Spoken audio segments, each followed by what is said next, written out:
Welcome to the Poisoner's Cabinet. I'm Sinead. And I'm Nick. And this is your weekly podcast exploring the lives of the great poisoners and poisoning cases from across the centuries and creating curious cocktails inspired by the tales that we tell. And it's episode 28. It is. It is. Yes. Oh, 28. It's so significant. Is it? No. No, it's not. Not at all. How are you, Nick? Yes, all right. General bumbling. General Bumbling. General bumbling. Is that your new name, is Yes. it? General Bumbling. I'm in charge of all the leisure. I insist everyone at work calls me. Any poisonings this week? No one would poison the general. Don't be so absurd. I sense dissension in the ranks. Well, that's good. That's a good tactic that you have, actually, then. Do you have a big hat? Oh, God, yes. Several. I swap out throughout the day. Isn't it an admiral who has a big hat? The general normally has like a small kind of efficient hat. You're a general. You can have whatever hat you like, really, I think. Yes, you're not actually in a war. I keep forgetting that. Or a real general, actually. This fantasy works however you want it in your head. I wear whatever fucking hat I like. Well, that's good. Well, before we go any further, we should thank our gorgeous new Patreon subscribers. Only if they have good hats. I think they all have good hats. Well, that's all right then. Well, I mean, we made that a prerequisite to subscription. It's a condition for Patreon. You must have an excellent selection of hats. Yeah, they all have good hats, don't you? I demand pictures after this. So we are starting, thank you very much, to Abby Ryan. Rachel Lawrence. And to Stephanie Colson. Thank you so much. And thank you for your hats. Your endless hat support. I don't know where I've gone with hats. Today's hat hats episode. on the brain. Oh, that's good. We've got our new Patreon subscribers. We've got hats somewhere. Can we find some Poisonous Cabinet hats? Well, I keep making them and you laugh at them. You put an A out of Post-it notes on a bowler hat? Okay, do you have a poisonous hat? No. Then it's the best one that we have. Okay, I can't argue with that logic. Ben did make me, for my 40th birthday, a very gorgeous steampunky hat. It's not really poisony, but it's very good. We're talking about good hats. I've got good hats. Where are these hats, Nick? We demand photos. Right, I'm going to go and get a hat. Then I'll just sit here in my top hat recording an episode. Okay, fine. And I'll switch it out because I've got a brown hat and I've got a grey hat and then brown and grey, so exciting. Oh, shut up. And multicoloured hats. Oh my God, I've just remembered. You've seen the multicoloured hat. I have. Nick shared a photo. We're not talking about this. He did share a photo of his youth, and I shan't describe it, and he's never going to share it with anyone else. Nick made bad fashion choices when he was younger. Nick made interesting 90s fashion choices. We all did it. But that hat, I swear to God, I thought you were wearing that as a joke. It was a hat that I had. I think I've still got it somewhere. It's a look. That's one way of describing it. Can that be the next video that we do? Just a montage of you trying on hats to some sort of kiki, Absolutely. upbeat music. Yeah, that's already out there somewhere. Uptown Girl. That's in a very obscure section of the internet. You'll find that already. Well, Nick. Yeah, moving on. So, quick interlude, because we have a promo this week. And it is from the podcast, How Do You Like Me Now? We really, really love this show. And I think it deserves a lot more attention. It's really good crack. We'll let the guys explain it for you, but have a listen and check them out. Hi, it's Will from How Do You Like Me Now? Hi, it's Liz, also from How Do You Like Me Now? The podcast where every week one of us picks a classic kids' TV show from our youth for the other one to tear apart mercilessly. We rewatch shows from the 80s and 90s. I pick lovely things like Rosie and Jim and Brum. All of Will's picks are terrible. I always pick something that I know Liz is probably going to hate. Jason the Wheeled Warriors, Mask, Transformers the movie. All those things that were made purely to sell toys. Absolutely. What would you say is your favourite thing we've done, Liz? My favourite is when we did Animals Farthing Wood and both cried. No, my favourite is when I say what cartoon characters I want to bang. Oh yeah, that's my favourite bit too. So the way an episode works is we'll talk about what we can remember of it. And then we go and watch it, and then we come back and we go, my childhood was not a lie. New episodes come out every Sunday. Listen to How Do You Like Me Now wherever you get your podcasts. Nick, are you ready to drink cocktails and talk about poison? I think we probably should. Or we could drink poison and talk about boobs. Can I drink poison and talk about hats? What about hats on boobs? No, I don't want hats near boobs. Okay, Why would you put hats on boobs? For the crack.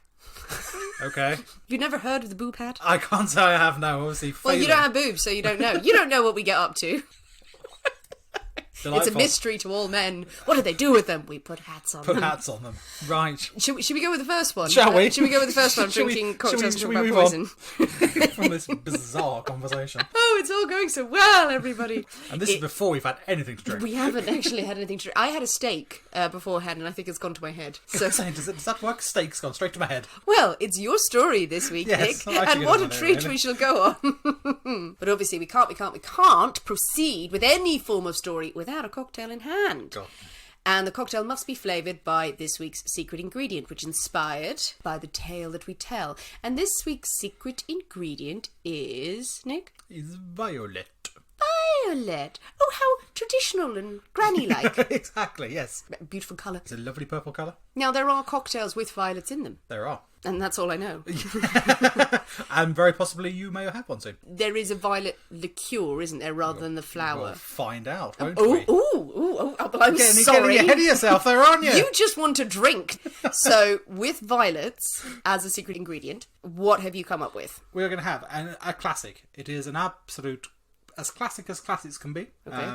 It is an aviation. Oh, an aviation. One of my all-time favourite cocktails. Yes, you do favour an aviation. I do, And I can't remember if I've had one. I'd be surprised if I haven't made you one, because I make them all the time. But I may not have. Interesting. Because you angered me. An aviation, a true classic. A though. true, absolute classic. This is up there. Oh, this is exciting. Okay, well, without further ado, because I think Nick is going to kill someone if he doesn't have one soon, we must to the Poisonous Cabinet kitchen and mix up one of these bad boys. So we're going to shake up a storm. See you in a minute. See you in a bit.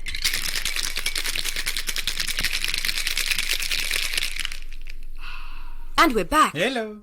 So, Nick, we have an aviation. We do. Oh, it is pretty. I'm excited by this. It is pretty. It's got a kind of a, that cloudy but violet Yes. hint to Has it.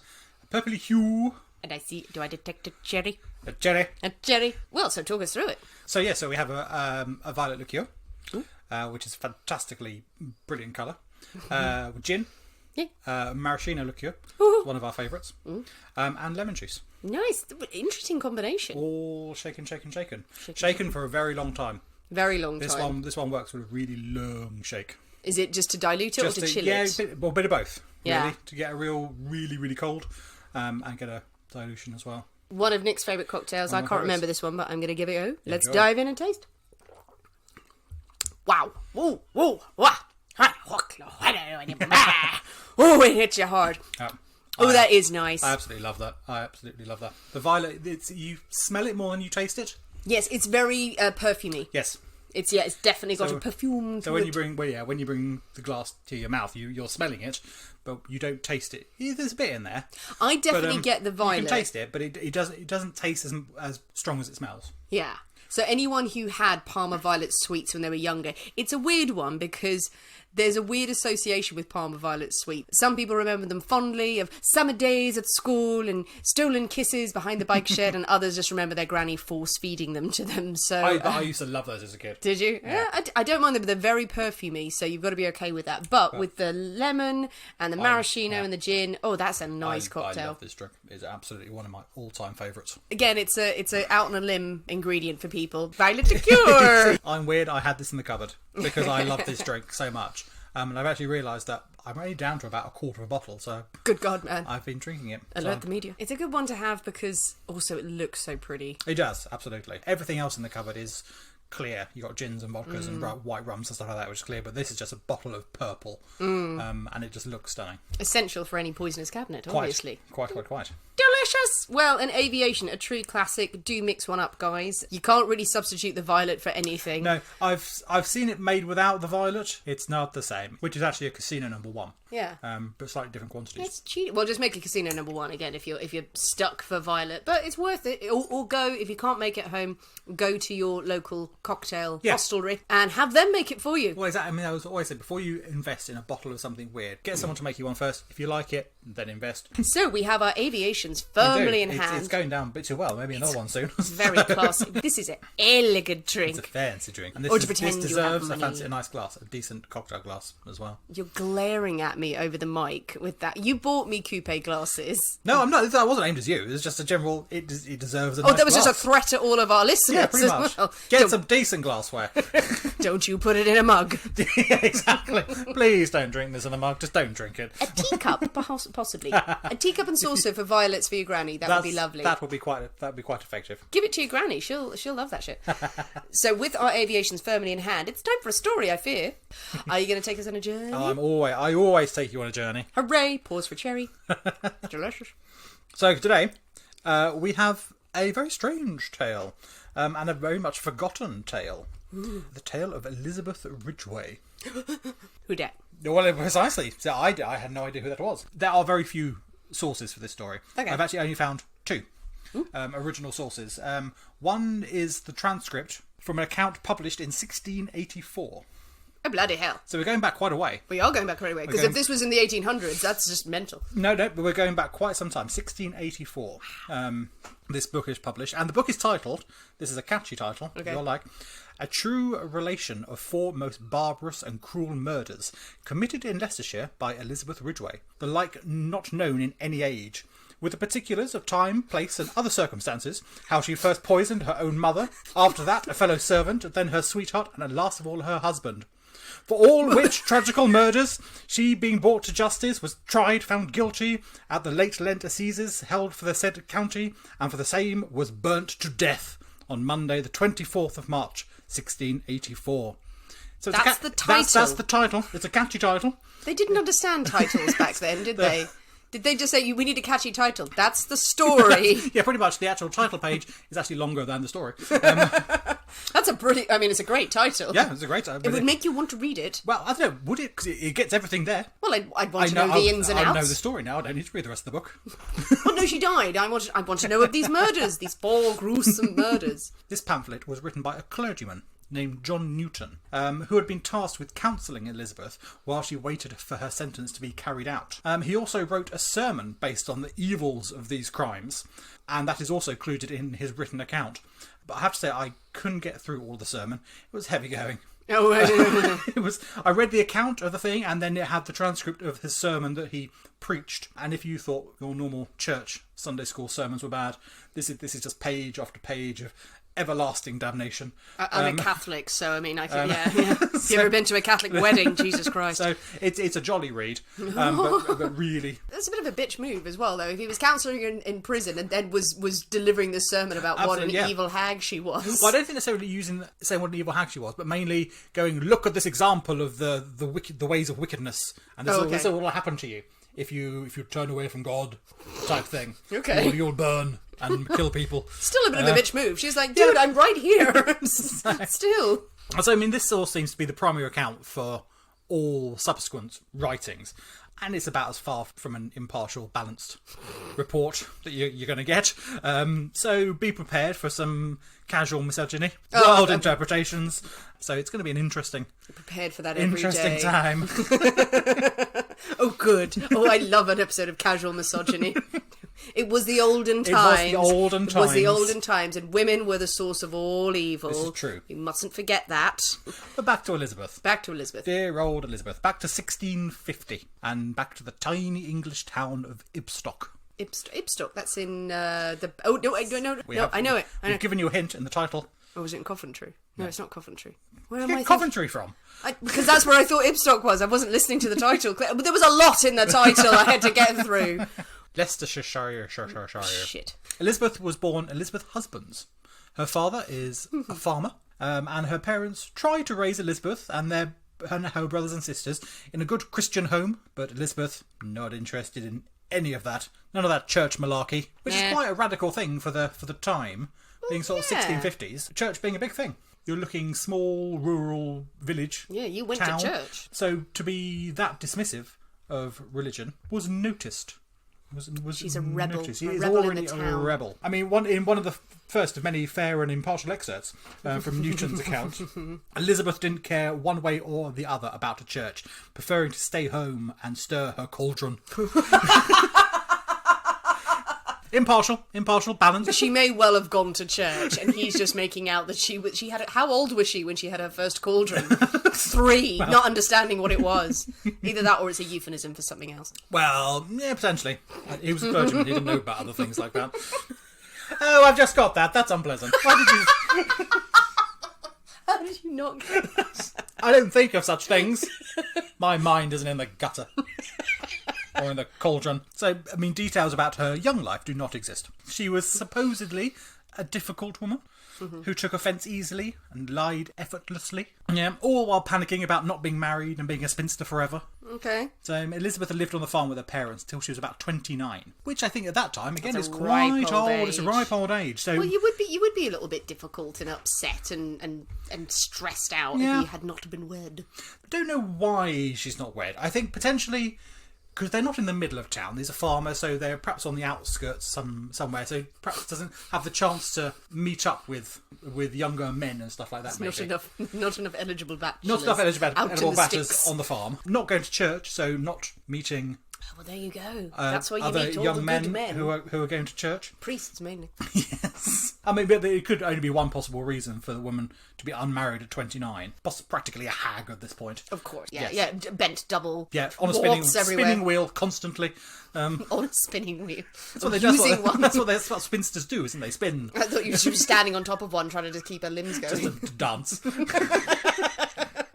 But it seemed really that she was mainly just a very disagreeable person with a bad temper. I can get on board with this. Yeah, sounds like most people I know. Exactly, really. yeah. I'm just, can everyone leave me alone? I'm not married at 29. Yeah. Sometime in the 1670s, Elizabeth is still living home with her mother and father, and she has yet another row with her mother.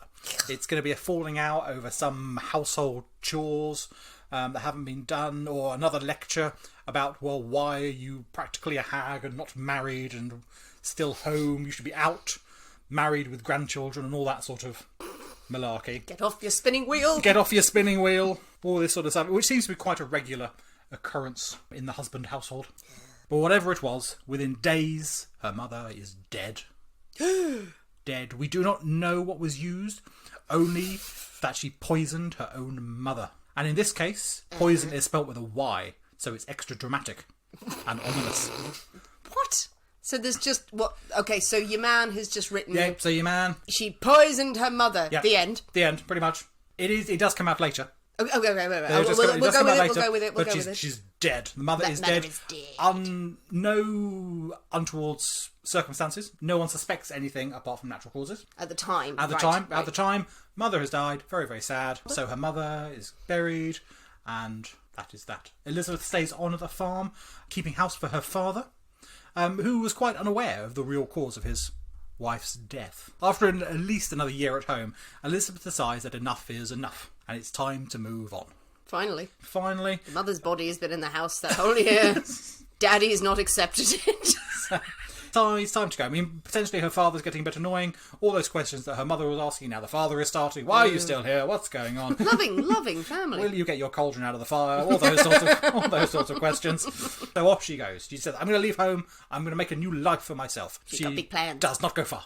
Oh, God. She goes into the town. She's Okay. there just outside the town on the farm. She goes into the town. into the town, where she finds a job working as a servant in a slightly wealthier house. Oh, it's probably quite a big So, journey. yes, potentially. Farms outside and Yeah, you know, yeah. walking 2 or 3 miles was a big deal Well, back then. you're absolutely right. Either that or she Absolutely got right. there and just realised that she didn't have a horse or Yes. wheels or Oh, legs. that's a very long way. She was like, bloody hell, I had not thought this through. Like all of us when we were children, like thinking, yes, we'll run away. You get to the end of your road and go, no, this was bad No, idea. this This is was bad bad idea. But she's found a job. She's found a job at the fancy house, and she's decided she's going to make the best of this. Good for her. Now, the master of the house is actually very rarely at home. All that business that needs attending to. He's off out and about, going to that there London. Is this now going to turn into the turn of the screw by Henry James, where she becomes the governess and goes to a haunted? Please let it be that. It's unfortunately it's not that. Oh, God damn it. So the master is here. He's rarely around. So Elizabeth generally and the other servants sort of have free reign at the place. Really, it seems to be there's no wife or children or anything like that. There's just the master and Elizabeth, some sort of maid, and there's another chap who works there, stable boy or something like that. So they're given pretty much free run of the place, and she makes the most boast of having the run of the place. Several male acquaintances are seen coming and going. Tradesman, surely. She very much liked to entertain in okay. the master's house. She was just giving lectures, clearly, of the farming ways. Yes, absolutely. How to stir your cauldron. Let me tell you of the rural ways of the farm down the road. She said... How to dance on a spinning wheel. How to dance on a spinning wheel. But she did love flirting with all the single eligible bachelors. There's probably lots of them now around the town. She sees them coming and going, meeting them in shops and stuff like that. Whereas before, I'm on the farm, I'm ploughing, I don't get a chance to do this sort of stuff. This is a bit of a leap, isn't it? Again, according to the priest who's writing this, she's been trapped on the farm for 30-odd years. Not allowed to see a gentleman caller. Pretty much. She's gone 2 minutes down the road to the town. To be fair to her, if she wasn't allowed to go out, she's like, bloody hell, this is great. There are other There's people men in the world. everywhere. Exactly. Come into my house and my cauldron. Yes, so she's enjoying flirting with all these chaps, talking about love and marriage, telling each and every man that he was the one true love. Of course. All promises, all the promises that she had never intended to keep. Out of all of her admirers, two in particular stand out. John King is a servant in another house in the town. He's pretty much on the same sort of social level as Elizabeth, and they seem, on paper, to be a very good match. But then along comes Thomas Ridgeway. Ridgeway is desperately fancy. He's a tailor. He has 2 young apprentices working for him. He is well respected. He's popular. He is going places. I mean, the hats. The hat. Think of the hats. Think of the hats. He's not a milliner. And the but still- fancy frocks. The fancy frocks, the waistcoats. Oh, he must be covered in pocket squares. Exactly. I mean, now, which one do we think Elizabeth goes for? Tailor. Well, obviously. Obviously. That's an the tailor. investment. While Elizabeth is juggling all of her admirers. Now, it's not suggested that anything untoward is happening. Just entertaining, polite conversation in the drawing room type thing. A tea and perhaps a biscuit. Exactly. Tea and a biscuit, and then on your way with you. Nothing else. But the other chap who's working in the house, the male servant, we don't know his name. He's not too happy about all this. All this coming and going in his own master's house, under his master's nose, but the master doesn't know about it. And he and Elizabeth start having some quite serious arguments about, this is not appropriate. You should not be doing this. Ugh, goody two-shoes. Yeah. Ruining her fun. Ruining it. I mean, It was just tea and cake and some light fellatio. Well, exactly. Nothing untoward. There. But he is threatening to tell the master about all this shenanigans. And that would not do. That would not do at all. Rather than just have it out with him, have a conversation and explain, or just admit, say, yes, I've done bad things, I shouldn't have done it, I apologise, I shan't do it again. No. The anger grows inside Elizabeth until one day, this perfectly healthy young man who was alive and well and jolly in the morning is dead by the evening. Surely not. Yes, Elizabeth, say not one to let things pass, has stirred some tasty white mercury into his broth. Bloody hell. Yes, he dies in agony. You would. Yes. Oh, white mercury. We've not had mercury before. Well, we Have have, we had because it's mercury? corrosive sublimate. It's all this different name which we have had before. But this is the first time it's been referred to as mercury. First time it's been called white mercury. Mercury. So, yes, and it's very unpleasant. Yeah, it's very very caustic. very It's going to unpleasant. burn and scar and do all sorts of things to your throat and your stomach. It's not a fun way to go. But no one suspects Elizabeth. We don't know if anything untoward is suspected. Has this young man just died of natural causes? Natural screaming, burning causes. causes. As we've discussed before, as we've heard from our expert witness earlier this week, if there was no reason to check, a lot of the time people were like, natural causes, autopsies, not a bit, particularly in the 1600s. Well, exactly. I mean, we're talking very, Not gonna very, be a very early. thing. And in a rural place, there's probably not likely to be a doctor, let alone someone who can carry out an autopsy and test anything like that. They just have to go, well, he died. Well, he's dead. Just throw him in the pit. He does not have a hole in his head where someone's And bashed he's a him. servant, no one He's not being cares. stabbed or anything like that. Therefore, it's absolutely fine. He's just dead. And as you say, he's a servant. The end of that summer, Elizabeth realises that she had let the whole John King, Thomas Ridgeway situation go on for far too long. Both men were obviously expecting that she would marry them, but she can't marry both. No, you can't. That is frowned upon. That much she knows. But for her to break it off with either of them now would cause all sorts of trauma. Her carryings on with two men would come out. Whichever one she didn't choose rather, might go into town and say, well, she promised me this, she said this. I was promised marriage, and then no, she's marrying this other chap. What the hell's going on there? Yeah, if you step out with a gentleman at that sort of time, you've basically made a verbal contract. Precisely. Yes, all of this carryings on could be revealed. Society would be scandalised. In this small ladies town would clutch their handkerchiefs in terror. Over dramatic there. Ibstock, there's probably 5 people. Willie hears you. Willie don't care. But what way to get around this conundrum? What possible way could there be, Nick? Possible way, if one of them were to die, problem solved. It's all very handy. Now, which one do we think? Which one do we think she's going for? We've got a tailor. Nice. I mean, that, as you said, that's an investment. Yep. She's got dresses for life. Yep. And he's successful. John King, little more under the radar. No one's really care. Good surname, though. Good surname. Yeah. King. Kingly. I'm going to go with that she decides to kill John King. Regicide. You would be surprisingly right. Yay! Yeah, but she can't let King find out that she has made a decision to go for Thomas. So what does she do? She continues to lead him on with sweet whispers and kisses until she finds the perfect opportunity to send him to the next world. Yes. Expecting a loving wife, John King finds a killer instead.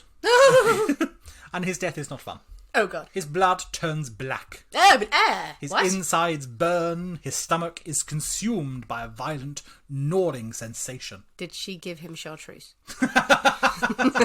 It does sort of sound like he's been poisoned with rats or something. Well, it does, yeah. Suddenly the plague is upon him at But once. I got a feeling this could be the white mercury coming back again, that burning caustic. Blood turning black. But the blood turning black, I mean, this could be some dramatic license. Yeah. I feel. Oh, yeah, the preacher man. The preacher man. Blood The preacher turn man. black. This was written in 1680, but we can assume it is unpleasant and results in death. Okay. It's unpleasant and it results in death. It results in death. He did. With John King dead. Elizabeth, she actually decides, well, got to play this cool, got to play this clever. I can't be seen to oh, he's dead. Hello, I love you. The next day sort of thing. That might raise a few eyebrows. So she plays it cool for a couple of months. She lets winter pass, and in the spring, she starts being seen around town with Thomas Ridgeway. Why? Thomas is probably thinking she's loyal to him.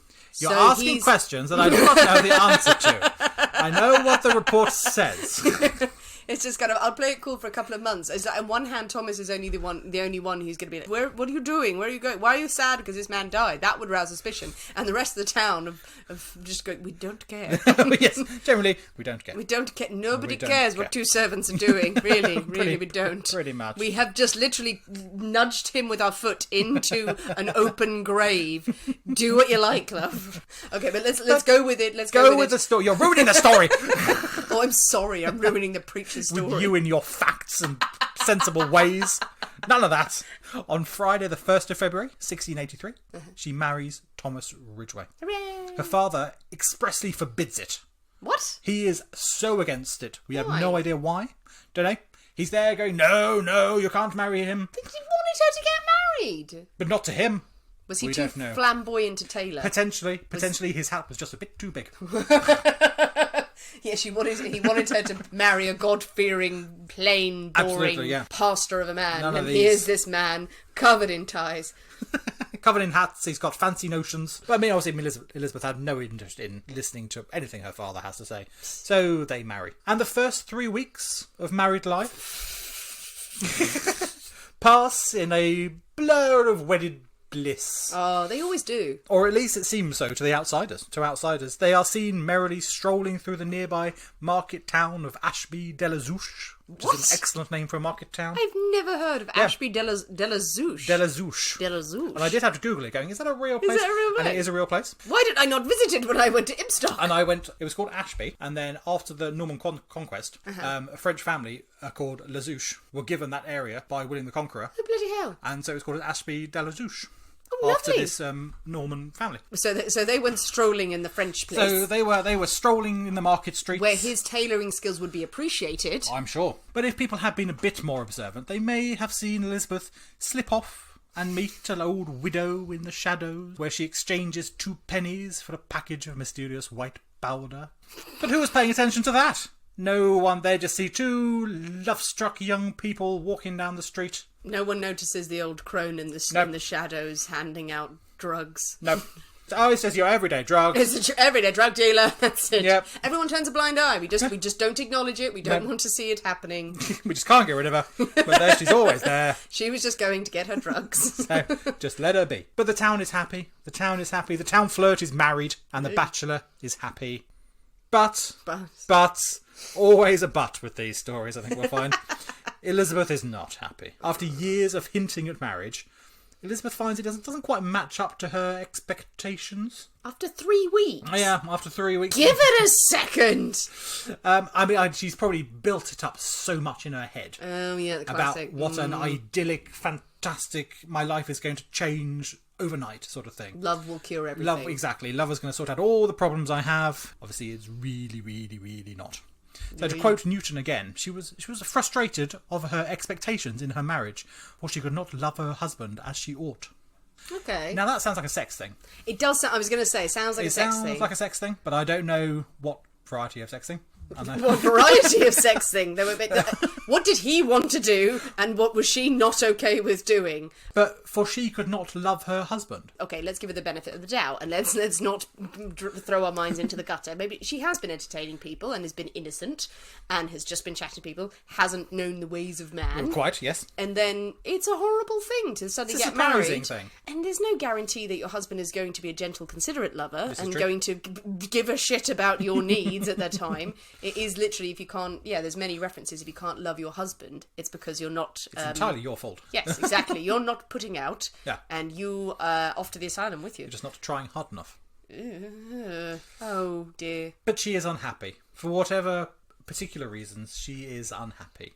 Yes. It could also be that she's fine with the sex thing, but he shit at it. There is potentially that. Yes. Could be that. She's so experienced, she's like, it's tiny.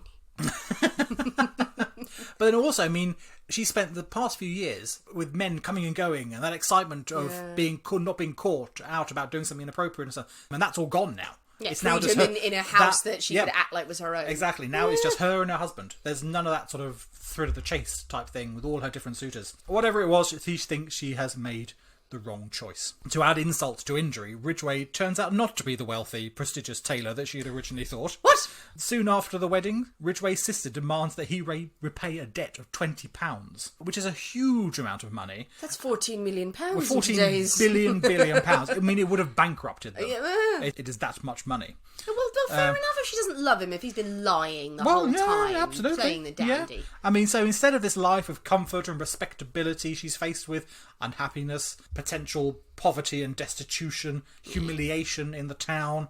So, she's not going to be best pleased about any of this. Gone with John King. Yeah, but she's stuck. She's only just got married. We're talking 3 weeks into the marriage now. Yeah. She can't now turn around and go, no, I don't want to. I've made a mistake. I've changed my mind. You can't do that. No, not so much. You're stuck. You're stuck, love. You made your bed, lie in it. Exactly. You made your bed. She actually considers using her white powders on herself, ending the whole situation. Before long, she puts aside the thoughts of suicide. I mean, why despair when you can revenge? I love that. Maybe I should kill myself. No, I'll just kill everyone else. Kill everyone in the whole world. No, that would be unfair to society for me to die. The true justice is in killing this man. It's not really done a lot. Pretty much. On a Sunday morning, just 4 weeks after their wedding, Thomas Ridgeway leaves for church. His wife does not go. As we've established, she is not a church-going person. She stays at home starting to prepare a meal for when her husband returns. He puts a pot of broth on the fire and adds her ingredients, and in goes a little bit of white powder. A pinch of powder purchased in Ashby de la Zouche. I just love saying that. I'm going to say quite a lot from now on. After Thomas comes home, Elizabeth smiles. They sit down for dinner. Their 2 apprentices are also with them because they live. The young lads who apprentice to Thomas as a tailor. They live there as well. As Thomas eats, he actually complains to his young apprentices that there's something gritty in this. There's a strange texture in the bowl. Yes, that'll be the mutton, sir. But Elizabeth passes it off as, something fell in there, it's all good. I don't know what... I made that up. I don't know what fell in there. Something fell in there. Something It's probably fell in there. It's a bit of the ceiling. It's all exactly. It's There all was some right. plaster went in there. There's a spider and possibly a small bit of my tooth went in there. But just don't worry about it, Don't okay? worry about it, just eat it. It's I fine. slaved all day. Well, I think that's exactly what it is. I've been here, you've been at church, I've been at home, cooking, slaving in the kitchen. Least you can do is eat your bloody dinner. So he does. I'm frightened I would eat it. 30 minutes later, he begins to throw up. For hours, he writhes in agony until just after midnight, he dies. Dead. He's buried without question or suspicion. Another one to kick into the open Elizabeth grave. is widowed and free. Or was she? What? Or was she free? She free? Only a few days later, everything changes. Ridgway's 2 young apprentices had it out for Elizabeth. Not only had the death of Thomas put them out of a job, they are now out of a job, they're now homeless. And I can imagine she's probably never been overly kind to the 2 she young. didn't sign up to have 2 youngsters living in her house. Exactly. So I think one of them's 14, one of them's 16. Young men. So really. young men, they both remember Thomas complaining of this gritty something in his broth before he dies, and they both suspect Elizabeth of poisoning. They'd be right. They would be right. Elizabeth, in turn, suspects the boys of suspecting her. There's a whole lot of squinting of people over across the room. While sipping their tea. I know that they know that I know that they know. She tries to tempt them with a lovely, lovely bowl of arsenic porridge. They surprisingly don't fancy that. Well, she shouldn't have told them the name before. Arsenic porridge? What? Nothing? They don't accept that. She changes tack and promises that she's going to make it worth their while if they keep their mouths shut. Oh, that's not a good idea. Which is not a good idea. Not a good idea. You've shown your hand there on that one. I mean, it's no use. After that, the boys are now terrified. They run to a relative of Thomas's and recounts the tale of the gritty broth, the arsenic porridge, and the keep your mouth shut conversations. And they are more sure than ever that Elizabeth has done something untoward. The family are unsurprisingly alarmed, and they go straight to the local justice of the peace, a gentleman of great judgment and prudence, indeed, named Sir Beaumont Dixie. Sir Beaumont Dixie. Yep. That is a great name. Yep. Beaumont Dixie. Beaumont Dixie. He does sound like southern states sort of. southern kind of colonel who comes in, makes chicken on the side. But no, Beaumont Dixie. He got to he's sort this out. I imagine desperately English. I mean, He and Cornelius Van Dinkboom Yes. have a baby. He orders an inquest into the death of Thomas Ridgway, and the coroner immediately digs up the 8-day-old corpse. The report says that it is clear that Ridgway had been poisoned. Now, what evidence is so obvious you can see that they come to this conclusion? I don't know. Well, certain bodies, and even back then, they would know when after a period of time, there's decomposition and there's poisoning decomposition. There's signs. Well, you would hope maybe he's a learned man. We're looking like 2 centuries later, in the 1800s, before they actually get an idea of actual proper sort of scientific sort of testing into these things. So I don't actually know what they're looking for. Ghosts. Ghosts in the it blood. Could be mainly ghosts going as they open the coffin. Yeah, they open the coffin and he's slightly decomposed. Poison! Poison! He should be perfectly preserved! But however they did it, poison is the cause. And Elizabeth is whisked off to Leicester jail. But how to prove that Elizabeth was the murderer? It is a puzzler. Yeah. They only have the word of 2 teenagers against Elizabeth, who is protesting quite loudly about her innocence. How best to prove this? It is best to let the dead man himself prove Elizabeth's guilt. Okay. Have you heard of the practice of cruentation? No. It is a method of proving guilt that dates back hundreds and hundreds of years. Okay. And it's still in practice in some areas at this point. Okay, what is it? So the process requires the accused murderer to touch the corpse of the victim. Ooh, okay. Now, if that is the real killer, the victim's body would spontaneously begin to bleed. What? It is a guilty verdict from God. Touch the body. Touch the body. The body will bleed if that is the true killer. Right. The body will start to bleed, or where your hand would come up in blisters, as the body itself is rejecting the touch of the evil one. Of the evil one. But if you didn't kill them, nothing's going to happen. It's all going to be good. Right. Elizabeth's not too keen on this idea. Yeah. Not too keen on touching an 8-day-old corpse. But Thomas's father grabs her hand and forces her to touch the body. Right. Blood bursts out of the mouth. Well, obviously. Out of the nose. And Thomas Ridgeway's rotting body. God has spoken. God has spoken. Guilty. Guilty, guilty, guilty. Who can argue with God? I've never heard of that before. Touch the blood everywhere. Blood everywhere. So by touching it, and okay, I'm sure a lot of people are with me on that one. If you're going to force someone's hand to punch a corpse, I don't know how forcefully. 8 days. Then there's going to be a build-up of ness. Build-up of fluid. The body puffs up. That's why people thought vampires are real, Yeah. because blood would come out of the mouth when they dug up corpses, and they go, "Oh, look how fresh they are with blood." Nope. Punch a corpse, blood everywhere. Therefore, you must be guilty. Oh my God! And God has spoken. God has spoken. Blood bitch. I mean, Elizabeth's not having any of that either. On Rightly Friday, so. March the 14th, Elizabeth pleads not guilty in front of a jury of 12 men, all who quickly agree, no, she must be guilty. God has said so. She's a lady. Must be guilty. And God has said. There is a bit of backlash against this harsh sentence. There are certain tender people who argue that the testimony of a 16-year-old boy shouldn't be enough to convict her. But the judge stands firm. He's old school. God has spoken through the quotation. Guilty, guilty, guilty, guilty, guilty. Bloody hell. None of that. None of that tender. None of that tenderness. Forgiving. None of those 16th century snowflakes. None of 15th century snowflakes, rather.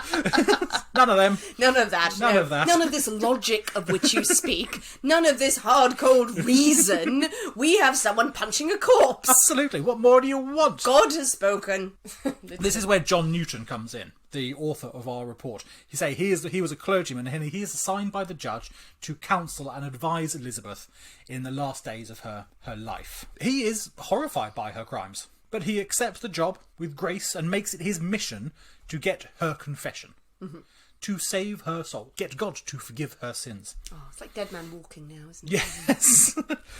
Elizabeth is still completely indifferent to any religious types, and has no interest in making Newton's job easy. He visits Elizabeth in jail every day for a week, and he is surprised that this woman who he had seen weeping and protesting innocence in court is actually incredibly hard work. She's having none of it now. She takes complete delight in spinning tales and laughing in his face when she just retracts everything she spent the last 2 hours confessing. Go, no, I was making it all up. Well, you would do, wouldn't you? If you're in there and if you're so anti-religion, a clergyman's coming in time to confess, you totally fuck with them. And she loves it. She's having a great time. Brilliant. She claims that it was her husband Thomas who had actually killed John King without her knowing about it. To get him out of the way. To get him out of the way. Elizabeth, well, at the time, she had no idea why Thomas would have wanted John King dead. And it was only in Thomas's last moments that he cried out that God's just hand was upon him for the wrong he had done. Ooh. And then she realised that he must have done something untoward towards John, and God is now punishing him.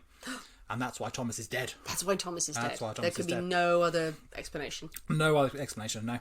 Newton also talks to Elizabeth's siblings, Edward and Violet.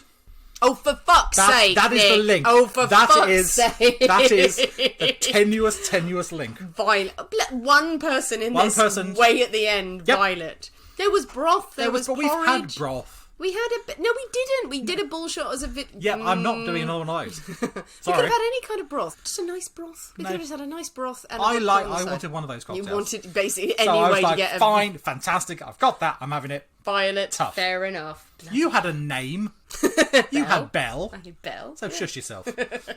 But they tell Newton that she was obviously lying because she had told them another version of the story. In this version, she claims that Ridgeway killed John King, but she knew about it.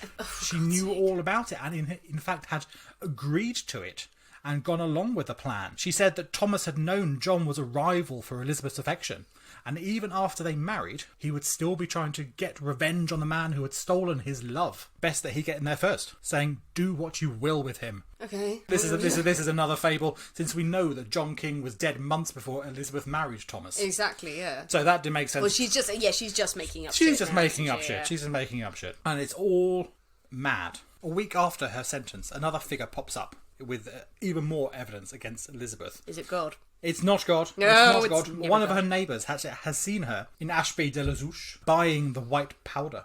Ew. Confronted with this new evidence, Elizabeth finally confesses that she has bought poison, but she wouldn't say what she used it for. When Newton visits her the next day, Elizabeth once again changed tack, refuses to confirm or deny the purchase, even refuses to agree that she had admitted it the previous day. I never said that. I mean, now Newton leaves incredibly pissed off. He is a calm man of God, and he is being really jerked around by this annoying woman. He vows not to come again until she calls and she is ready to talk properly. Yeah, I'm sensing his anger in this story, in this sermon that apparently went on for ages. Throughout the next week, Newton can't shake the thoughts of Elizabeth. He just can't figure out why is she so adamant against confession. One thing that she thinks of is that to confess would to make it more real. It would imprint the mark of her infamy upon her all the deeper by her own confession. It's very profound. Very profound. Very profound. First step to healing is admitting you have a problem.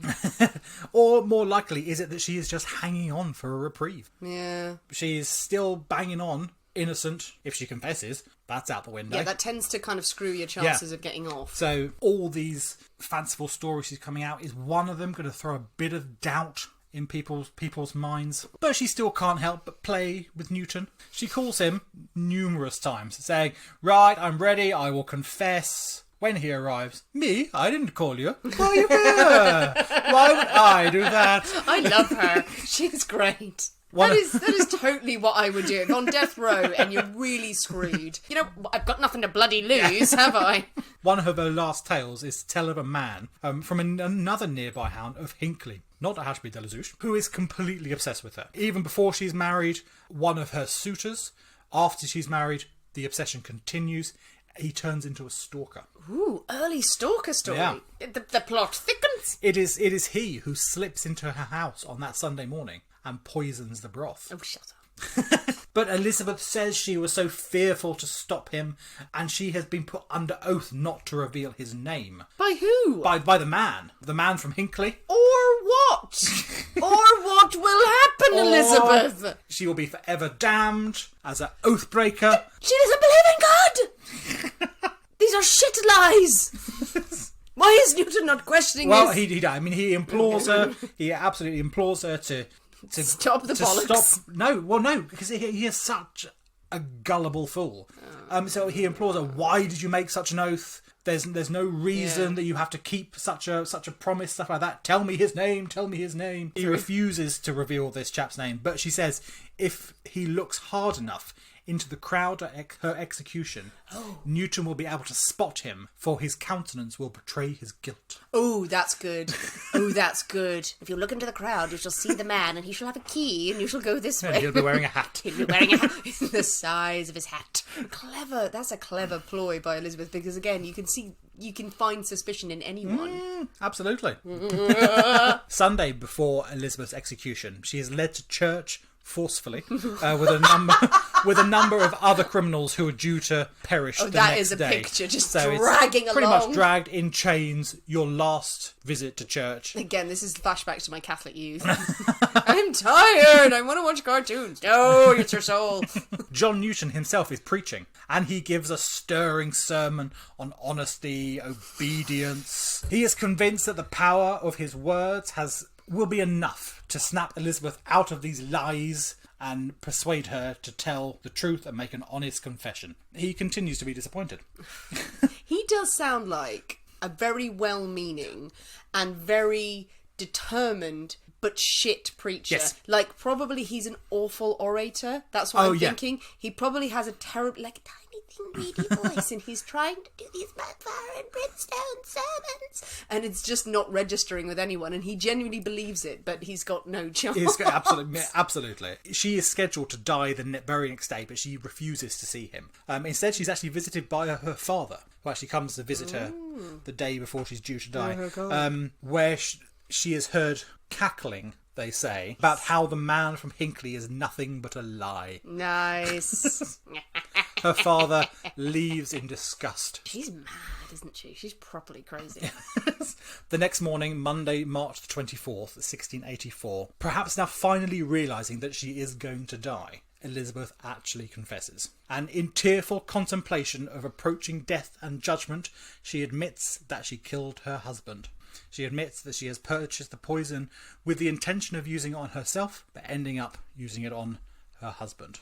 And she does this quite freely to John Newton. And we believe this one... Well, I mean, to be honest, he's not been shy in his reports about the other times he's failed. Is this the day this of? This is the day of her execution. Yeah, I where he suppose said maybe... that she has realised there's no point bullshitting anymore. I'm not going to get a reprieve. A London pamphlet of the time gives a somewhat more dramatic version of her final confession. Okay. She supposedly admits that for the past 8 years she has lain with a familiar spirit in her bed. The demon has first tempted her to poison herself, and then when realised that temptation wasn't going anywhere, that the demon whispers that she should poison anyone that offends her. She confesses, so this pamphlet says, to always having kept a hidden vial of poison in her hair. That she would refresh whenever she went to the market town of Ashby-de-la-Zouch. She would meet The demon said specifically, the go there. mysterious widow in the shadows and refresh her supply of poison. Of hair poison. She confesses to killing her mother, her fellow servant, John King, and that she had planned to kill both of the young apprentices too. So a somewhat differing interpretation. Pamphlets, never known to be sensationalist whatsoever. I mean, but despite these demonic details, people are still actually a bit disappointed by this confession. They already know. We know you killed your husband. We pretty much thought you killed your mother and John King. We probably knew that anyway. What I want to know about, what else has the demon told you to do that we don't know about? That's what I want to read about. Tell us about the weird sex. Exactly. You can't have been sharing a bed with demon for 8 years and only killed 4 people. Exactly. There must have been hundreds.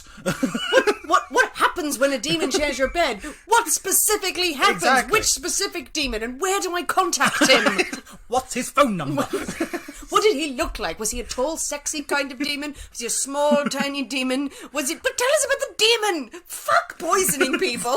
That's what people want to know. Well, I would! And they are bitterly disappointed that they don't get that in the confession. They're just going to make it. It was a demon. It was a demon. It was a little familiar demon. It was a demon, yeah. Actually, you know, she has got a cat. Oh my god, she lived with a cat the whole time. So with the cat is the demon. The familiar. The familiar. Oh my god, no way. She's had sex with her cats. That doesn't come out in the confession. Shockingly not. No. People are very disappointed that it doesn't. The sex cat demon didn't come out. The sex demon did not come out. A huge crowd comes to see her burn. Perhaps the demon might show up now. Oh yeah, but she gonna burn. She gonna burn. She's gonna burn. Before her own execution, she is forced to witness the death of 2 brothers who had been convicted of burglary. But yes. What? Her brothers with... No, not her brother. No, 2 other... sorry. Not her brothers. There were 2 other convicted felons that day who were due to die who were brothers. And they were burned at the stake as well? They were hanged. Oh, they were hanged. They were that's hanged. a quick death. But that was before she was forced to watch. And in a really nasty twist, one of the brothers was offered to go free if he acted as executioner for his own brother and for Elizabeth. I mean, what a fucking terrible decision to make. No. I kill my brother and this stranger, and I go die. free, or I don't, and I die with my brother and this stranger. Tell me he died. He did die. Oh, thank God. He took the Good for him. noble route. I'm sure there was a tiny bit of him going, Well, God, mate, it was your idea, to be fair. You're going to die anyway. You're Whatever gonna I die do, anyway. you're going to die. You're gonna die. Whatever I do, she's going to die. Let me off. Let me. Should I? I mean, it's a terrible That's an awful thing. decision to have. I wonder to try if the and other make brother that. was there and Well, was the able other to... brother would say, I would say, fucking do it. Yeah, exactly. If it was family, you'd be... Oh, God, sorry, this has got really I know. upsetting, hasn't I it? read that and I going, thought, oh, this is a miserable end. And then if he had that decision, but then the brother would probably be up there going, no, do it. Unless the brother was like, no, fuck you, man. You die too. But the brother does refuse. And soon Elizabeth watches these 2 men live with hang. the guilt. You Couldn't live with really the guilt. couldn't. Couldn't You live with the really. guilt. When it comes to her time, she begs the watching justices to hang her first. Yeah. To get it over and done with, and they refuse. They tie her to the stake. They set fire to the kindling. As she struggles to get away from the flames, she actually strangles herself on the rope that is around her neck, holding her to the stake. So she is unconscious as the flames Clever move. As the flames grow, but she burns and the crowd cheer.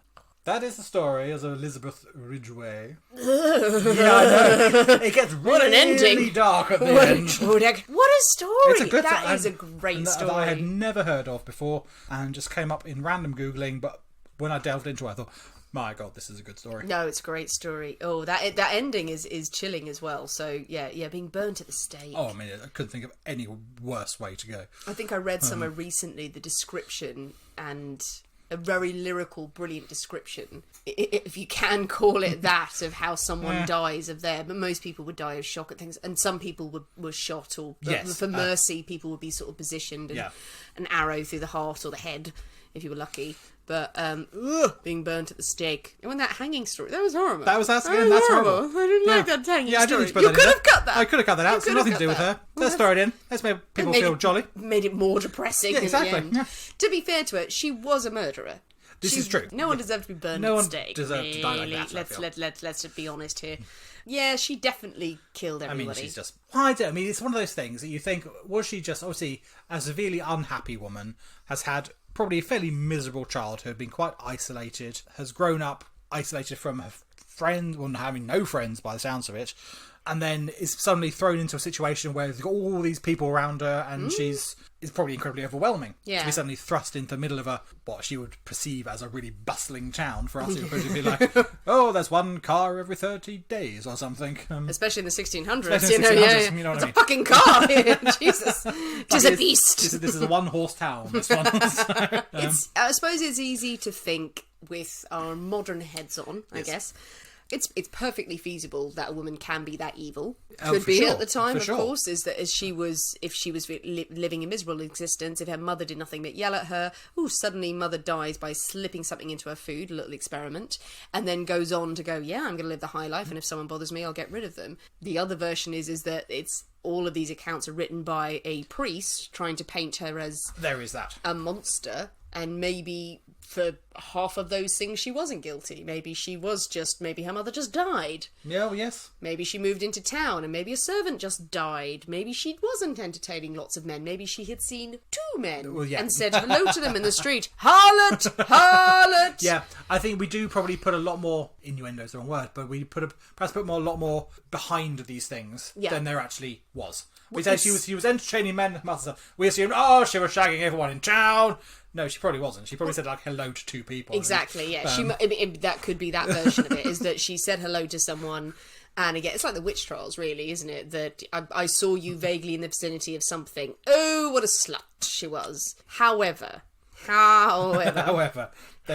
whole bit of the end of her being arrested and clearly probably killing her husband, killing Thomas. Yeah. The 2 apprentices see something. Maybe they had it out for him. Maybe they had a vendetta. Maybe, again, she is innocent. But all of the messing about with the confessions seems a bit strange. Yes, absolutely. Yeah. Even if you're innocent, you would surely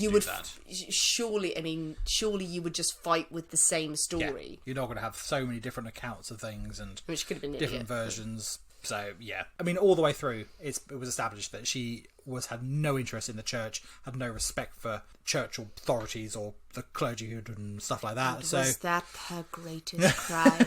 The church, the greatest poison of them all. Yeah, that's another one. We'll go with that. There we go. But that's it. If a woman if she rejects the church, then for the rest of her life, and everyone can paint a picture of her of a monster. And it seems like we're being really defensive of it, but I think it's a valid argument of that time. Maybe we're being too convenient. As the only account we have is written by a London pamphlet and a priest, so and particularly non-biased, impartial versions. Yeah, and can we just go back to the London pamphlet?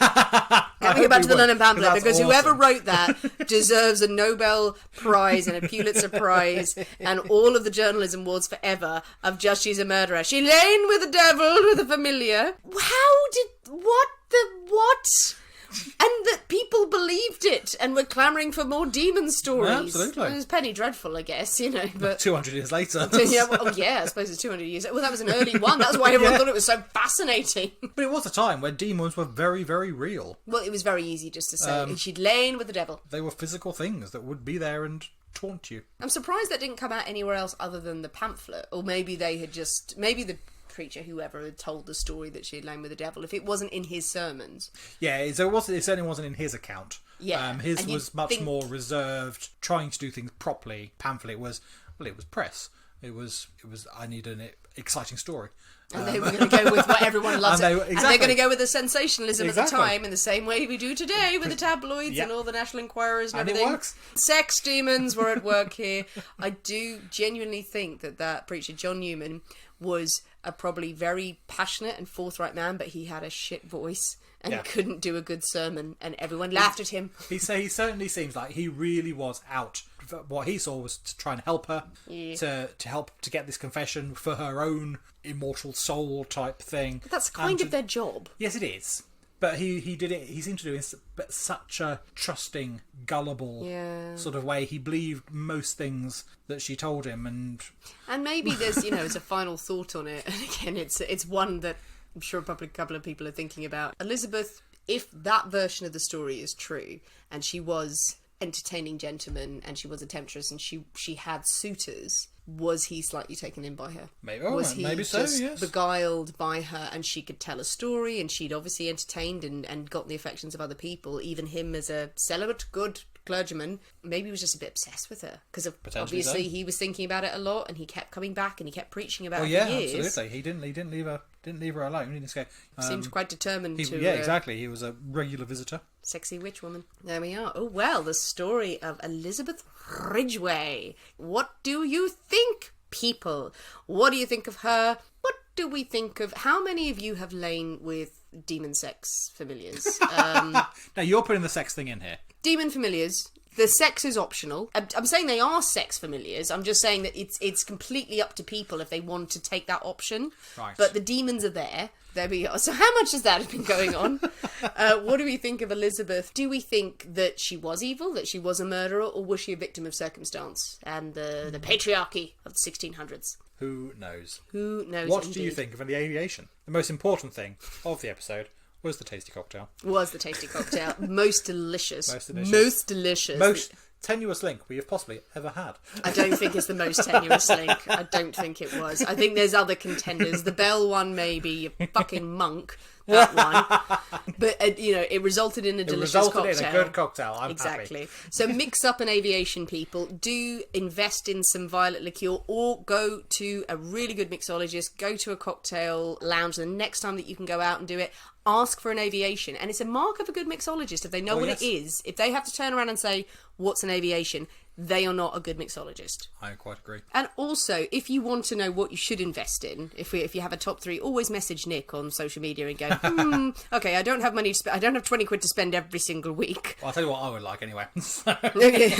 What Nick's in the mood for, that is what you shall have. Yeah. So yes, come and chat to us as ever on the social media. The social. Talk to us about this episode, talk about your cocktails, share your pictures of cocktails, and thank you to everyone who has been sharing pictures of your merch. Yes. They have been gorgeous. I love it. There's been t-shirts, there's been phone cases. We really love to see that, and it makes us so happy. Obviously, appreciate anyone invests in any of the merchandise. You don't have to. Of course you don't have to. But thank you for sharing the pictures, and just share whatever you're drinking and what you're doing and whoever you're poisoning this week as well. Well, quite. And if you like us rambling, then do go and check us out on Patreon, because we've got so many more episodes there.